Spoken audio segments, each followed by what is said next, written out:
What's up? My name is Eric Butler. This channel is called Report and Opine. I am back. And from the Washington Free Beacon, don't say inmate. Biden admin using taxpayer dollars to push woke language guides. Republican Troy Niels unveils bill to strip funding from agencies that promote left-wing guidelines. So this is another grain of sand that make up a heap, proving that we are, in fact, in CW2. And both sides, their heels are so dug in that there's no going back. Well, that might not even be true, because on the right side of the spectrum, they seem to constantly capitulate and constantly apologize and constantly lurch to the side of the insane left. Meanwhile, the left, the actual establishment left, digs their heels even deeper, even when we can see that none of this makes sense. Even when you have surgeon generals saying that they shouldn't be doing this to kids, even when other countries are kind of backing down on the gender ideology and all the insanity, they are so deep in that they would look worse almost if they started to admit some of their faults. But again, it's all a managed decline. They know what they're doing. The hypocrisy is the point.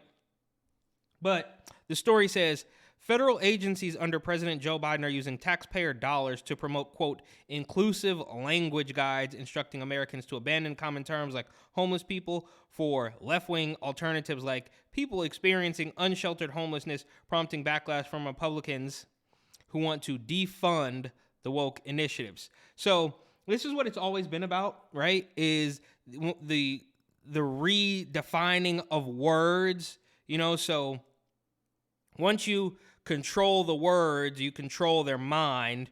Or maybe it goes the other way. It's kind of a chicken or the egg thing, because like I always say, once you convince people that a man can magically become a woman, everything else is easy after that, right? So as the great Michael Knowles once said, controlling words, controlling minds. And this is what it is, right? So if they can control your words, then they can control how you think. And that's why we have all sorts of things: chest feeding, birthing person, gender affirming care.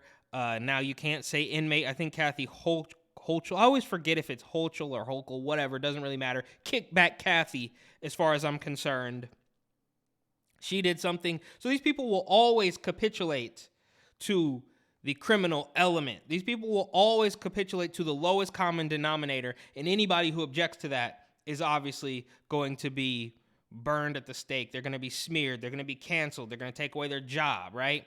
So it's all about control. And that's why, again, I've always said every single one of their agendas, from the gender stuff to the climate to the viruses that are popping up left and right apparently now, every single thing, it's all has the same end goal. And I think most people who are watching this channel totally understand that. But the article continues. The recommendations from agencies such as the Centers for Disease Control and the National Institutes of Health focus on, quote, non-stigmatizing language. And that's another thing we hear about, the stigmatization, right? If Scott Pressler goes to San Francisco to clean up the homeless encampments and the mess and the poop and the needles, they say he's stigmatizing the homeless, right? So every single little thing that, it doesn't even have to go against their argument or against their agenda or against their position. It doesn't have to be in direct competition, but if you don't bend the knee immediately, then you're seen as a threat. And you kind of have to give it to them, because on the common sense conservative right, they always compromise. The left never compromises. They keep pulling further and further left. Even as people like Bill Maher and Jimmy Dore and kind of common sense leftists, I guess, if that's not an oxymoron at this point, even as people start to wake up, even as, surveys come out that the majority of black people don't agree with this weird gender ideology, they keep going. It doesn't matter. They will keep pressing, right? So in 1 week, they will tell you, we don't know what a woman is. The next week, they will tell you that it's a woman's right to choose. And then the next week, they will tell you that, well, everything is racist until, Byron Donalds says, you know what I mean? So it's very obvious that none of it agrees. It's all so contradictory. It always eats its own tail. But like I said, the hypocrisy is the point. It's a power play to let you know that they're in charge. Anyhow, The CDC advises Americans should say persons who are incarcerated or detained and persons with alcohol use disorder, respectively, instead of inmate or alcoholic, which is insane. It's just like with people of color, I guess, is better than colored people. And it's just to prove to you that they're in charge. You need to jump through the hoops. You need to obey whatever we say. You're going to say our words, but we are going to, if you say, right? So change your entire way of thinking, change everything you grew up on to fit what we say now. But if you say one word that we don't like, then you're going to get canceled. You're going to get kicked off social media. You're going to get, possibly fired from your job. It's absolutely insane. And this is from the National Institutes of Health. Give me a break. None of this has been about health, right? If it was about health, they wouldn't have shut down gyms while liquor stores were still open.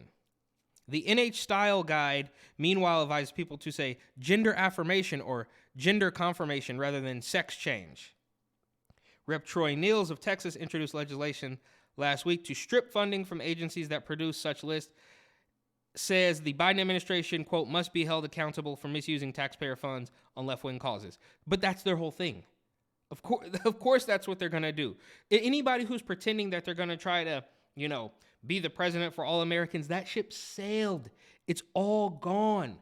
Any sort of, middle ground is gone. Hillary Clinton is as the one I would basically, kind of credit with, oh, we can't be civil with these people, right?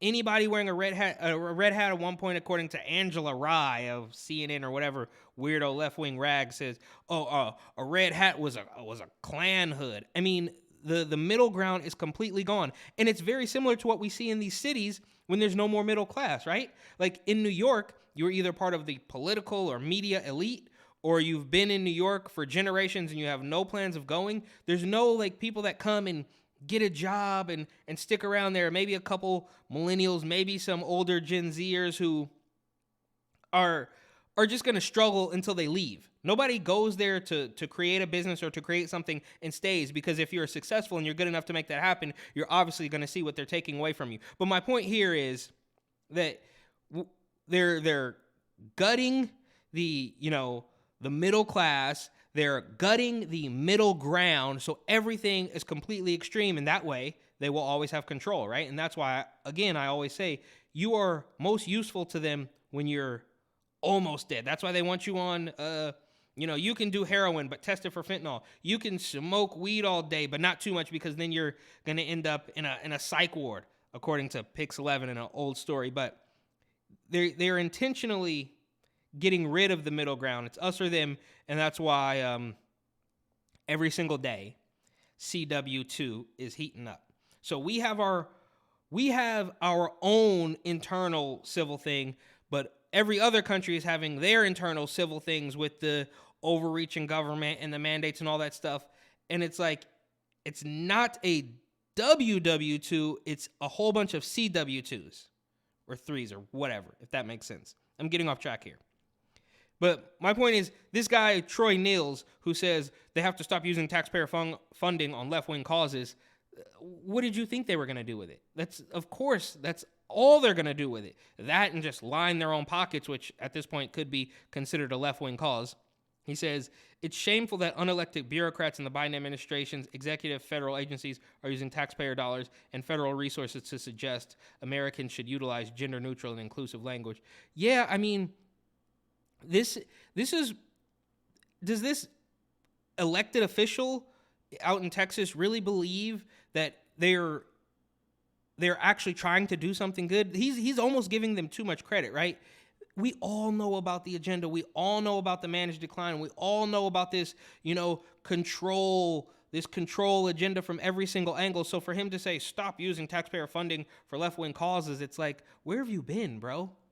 That's all it's for. You're trying to give them the benefit of the doubt, like they're going to help some people. Nobody, even the people who believe they are going to be helped by this stuff, which is probably few and far between, because I'd venture to say even the far left radicals don't trust the Biden administration. But the point is, even the few people who might work at CNN or MSNBC who genuinely think they're doing a good thing, everybody knows deep down inside that none of this is actually good.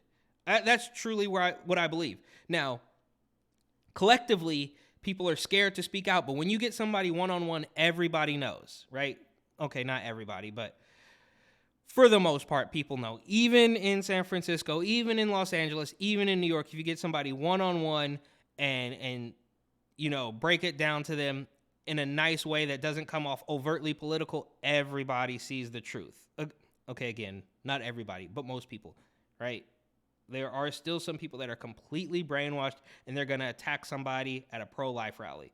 But those people don't really understand the causes they're fighting for. It's just fully brainwashing. Nobody ever says, I like the Biden administration because they did X, Y, and Z, or I like Kamala Harris because she did X, Y, and Z. Or, they don't have the reasons why they like this.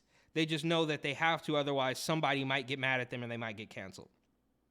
So this is absolute insanity, but it's par for the course, right? We saw the Ministry of Truth. This is basically a continuation of that. We saw the Equality Act. We see this dystopian democratic doublespeak in every single thing they do.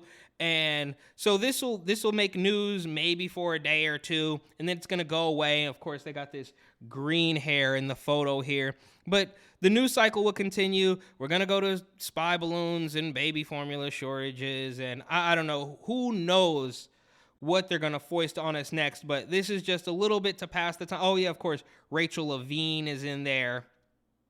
So this is absolutely despicable, but what else do we expect? It would be more surprising for the Biden administration or any of these weirdo cronies to actually do something that helps the American people at this point, right? We're used to them being manipulative and underhanded and sneaky and lying. So if Pete Buttigieg comes out and says something truthful about the train derailments, that would be far more surprising. But thank you so much for watching. Please like, comment, share, and of course, subscribe.